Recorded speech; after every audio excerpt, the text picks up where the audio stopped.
Hay un juego que, de alguna manera, desafía el tiempo y las fronteras. No tiene héroes ni historias complejas, solo bloques que caen. Pero la historia detrás de esas piezas, bueno, esa es un verdadero thriller de espionaje, de batallas corporativas y de un genio creativo que nació en el lugar más inesperado.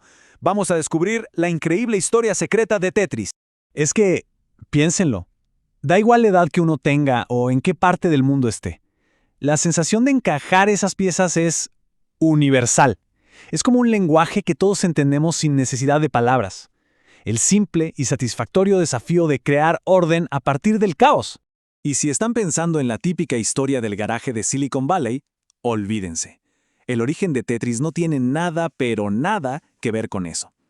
Esta es una historia que se forjó en el secretismo, una trama de espionaje corporativo y batallas legales feroces que se jugó en pleno tablero geopolítico de la Guerra Fría. Es increíble pensar que este simple pasatiempo fue, en su momento, el epicentro de una lucha de poder global. Estamos hablando de superpotencias y corporaciones multimillonarias enfrentándose por él. Detrás de cada bloque que cae hay una historia muchísimo más compleja de lo que nos podríamos imaginar. Bueno, para entender esto, tenemos que viajar en el tiempo. Vámonos a Moscú, año 1984, en plena Unión Soviética, un lugar donde la idea de crear un videojuego para el mercado mundial no es que fuera improbable, es que era prácticamente impensable. Y aquí entra en escena Alexei Pajitnov. Ojo, no era un desarrollador de videojuegos buscando el próximo gran éxito, para nada. Era un científico de la Academia de Ciencias Soviética que trabajaba en inteligencia artificial, y en su tiempo libre lo único que quería era digitalizar un rompecabezas que le encantaba. El problema es que su computadora era tan, pero tan básica que tuvo que simplificar su idea radicalmente. ¿Y de dónde salió el nombre? Pues de esa misma limitación. Su inspiración original eran piezas de 5 cuadrados, pero su máquina solo podía con 4. A esas piezas de 4 cuadrados las llamó tetrominos, por la palabra griega tetra. Y a eso simplemente le sumó su deporte favorito, el tenis. De esa mezcla nació Tetris. Y aquí viene el giro que lo cambia absolutamente todo. El juego se volvió una obsesión en la Academia de Ciencias. Se empezó a esparcir como un virus de computadora a computadora. Pero Pajitnov no vio ni un solo rublo. En la Unión Soviética, su creación no era suya. Legalmente pertenecía al Estado. Pero claro, un juego así de adictivo no podía quedarse encerrado para siempre. Era inevitable. Se filtró más allá de la cortina de hierro y con eso empezó una de las batallas legales más caóticas y despiadadas que la industria del entretenimiento ha visto en su vida. La forma en que escapó fue un caos total. Copias piratas llegaron a Hungría. Ahí lo vio un empresario, Robert Stein, que al instante supo que tenía una mina de oro entre manos. Y sin tener realmente los derechos firmados, empezó a vender licencias a diestra y siniestra. Estaba armando un castillo de naipes que obviamente no tardaría en derrumbarse. Y de pronto la cosa se puso seria. Entraron a jugar los pesos pesados. Atari pensaba que tenía los derechos para consolas. Nintendo lo quería pero desesperadamente para su nueva consola portátil. Y en medio de todo, sin enterarse de mucho, estaba E-Lorg, la agencia estatal soviética que, sin siquiera saberlo, era la dueña legal del juego más codiciado del planeta. Y entonces, en medio de todo este enredo, aparece la figura clave, Hank Rogers, que trabajaba para Nintendo.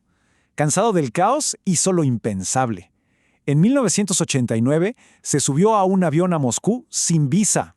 Una jugada increíblemente arriesgada en plena Guerra Fría para ir a negociar cara a cara con los soviéticos.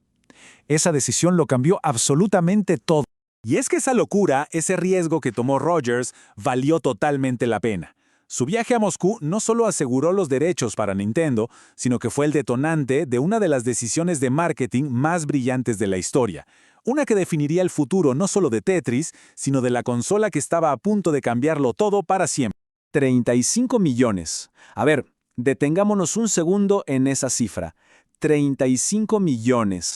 Ese es el número de cartuchos de Tetris que venían adentro de la caja de cada Game Boy que se vendió. O sea, no era una compra aparte, no era opcional. Si comprabas una Game Boy, tenías Tetris. Así de simple.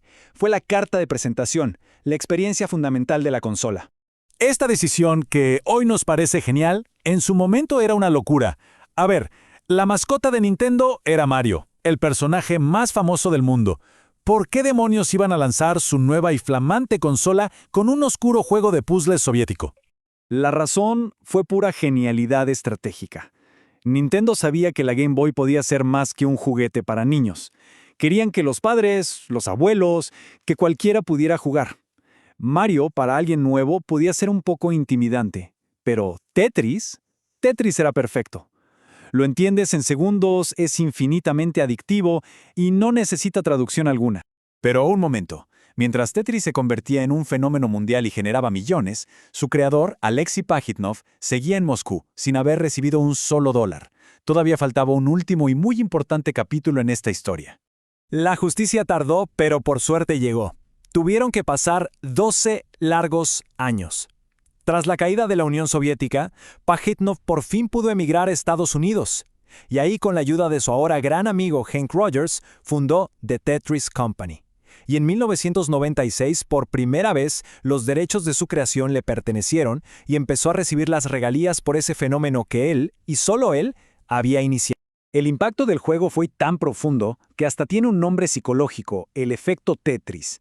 Es esa sensación que le pasa a mucha gente que juega por horas, que de repente cierran los ojos y siguen viendo las piezas caer, o van al súper y mentalmente están acomodando todo en la bolsa como si fueran bloques.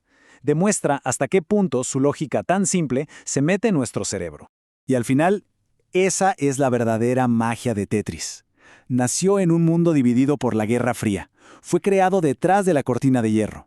Pero su lenguaje de lógica y orden era tan puro, tan universal, que derribó muros y conectó a millones de personas a través del simple placer de jugar.